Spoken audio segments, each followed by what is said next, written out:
বীর চট্টলা টিভি। আসসালামু আলাইকুম। বীর চট্টলা টিভি থেকে আমন্ত্রণ জানাচ্ছি। আমি তানিশা সুলতানা আফিফা। চট্টগ্রামে আওয়ামী লীগ ছাত্রলীগের আরও ৩০ নেতাকর্মী গ্রেপ্তার।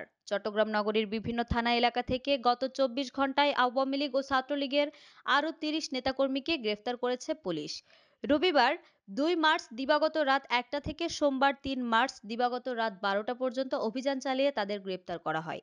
গ্রেপ্তারকৃতরা হলো নজির আহমদ প্রকাশ, আরিয়ান ২৬, মেজবাউদ্দিন ২৪, মোহাম্মদ তারেক ৩৭, জুবায়ের ২৪, মোহাম্মদ তৌহিদুল ইসলাম আসিফ ২০, মাসুক মিয়া ৪৯, শামসুল ইসলাম ৪১, ছাত্রলীগ ফটিকছড়ি উপজেলা শাখার সহ সম্পাদক মোহাম্মদ শাবরাজ খান মিরাজ ২৪, মিজানুর রহমান সানি ৩৫, আলী আজম ২৩, মোহাম্মদ মিল্লাত ২৪, মোহাম্মদ আবুল হাসনাত ফাহিম ২০, মোহাম্মদ রুবেল ২৬, মোহাম্মদ শাহজাহান ৫৫, মোহাম্মদ আবুল কালাম পারভেজ ৩৩, মোহাম্মদ খোকন ৩০, শহীদুল ইসলাম ১৯, আব্দুল জলিল প্রকাশ, জয়নাল প্রকাশ রকি ২৮, মোহাম্মদ কামাল ২৪, মোহাম্মদ আরিফুল ইসলাম আরিফ ১৯, মোহাম্মদ শাহেদ ২৪, মোহাম্মদ নবী প্রকাশ গোপাল ২৫, মোহাম্মদ বেলাল হোসেন শাওন ২৫, মোহাম্মদ তাজউদ্দিন ৩৫, মোহাম্মদ তাজুল ইসলাম ৩৬, মোহাম্মদ রুবেল ৩৮, মোহাম্মদ রুবেল